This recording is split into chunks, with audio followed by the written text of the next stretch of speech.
সব ধরনের দুর্নীতি ও অন্যায়ের সিন্ডিকেট ভেঙে দিতে বিএনপি সরকার বদ্ধপরিকর। জাতির উদ্দেশ্যে দেয়া প্রথম ভাষণে প্রধানমন্ত্রী তারেক রহমান বলেছেন, দলীয় বা রাজনৈতিক প্রভাব নয়, আইনের শাসনই হবে রাষ্ট্র পরিচালনার শেষ কথা। পাহাড় থেকে সমতল, ধর্ম বর্ণ নির্বিশেষে সবার জন্য নিরাপদ দেশ গড়ার কথা জানান নতুন প্রধানমন্ত্রী। রমজান মাসে অধিক মুনাফালোভী ব্যবসায়ীদের সতর্ক করেন তারেক রহমান। খালিদ ইবনে মিজানের রিপোর্ট। কালার এক্সপার্ট এবং মাইল্ড অন হ্যান্ডস টেকনোলজি সমৃদ্ধ অরিক্স অ্যাডভান্স ডিটারজেন্ট পাউডার আপনার লন্ড্রি এক্সপার্ট। দেশের 11তম প্রধানমন্ত্রী হিসেবে দায়িত্ব নেয়ার পর প্রথম জাতির উদ্দেশ্যে ভাষণ।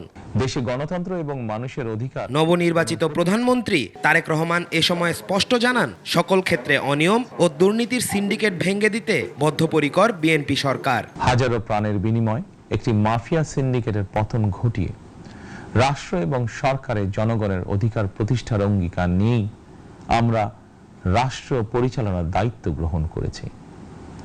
বিএনপি সরকার সকল ক্ষেত্রে অনাচার অনিয়মের সকল সিন্ডিকেট ভেঙে দিতে বদ্ধপরিকর ইনশাআল্লাহ।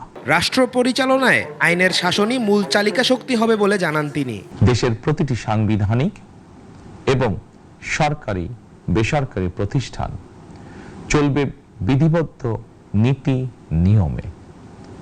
দলীয় কিংবা রাজনৈতিক প্রভাব, প্রতিপত্তি অথবা জোর জবরদস্তি নয়, আইনের শাসনই হবে রাষ্ট্র পরিচালনার শেষ কথা। ভোক্তার স্বার্থ নিশ্চিত করতে রমজান মাসে অধিক মুনাফা লাভের ক্ষেত্রে ব্যবসায়ীদের সতর্ক করেন প্রধানমন্ত্রী। রমাদানের পবিত্রতা রক্ষার্থে এই মাসটিকে আপনারা ব্যবসা মুনাফা লাভের মাস হিসাবে পরিগণিত করবেন না।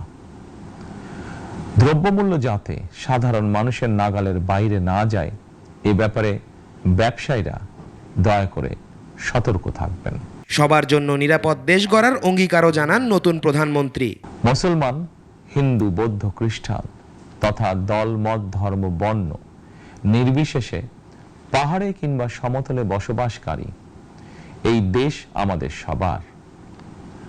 প্রতিটি নাগরিকের জন্যই এই দেশকে আমরা একটি নিরাপদ ভূমিতে পরিণত করতে চাই। দেশের বিপুল জনসংখ্যাকে জনশক্তিতে রূপান্তরের পরিকল্পনাও তুলে ধরেন নতুন প্রধানমন্ত্রী। রাজধানীতে জনসংখ্যার চাপ কমাতে বিকল্প ব্যবস্থা গ্রহণ করা জরুরি হয়ে পড়েছে। খালিদ ইবনে মিজান, 21 টেলিভিশন, ঢাকা।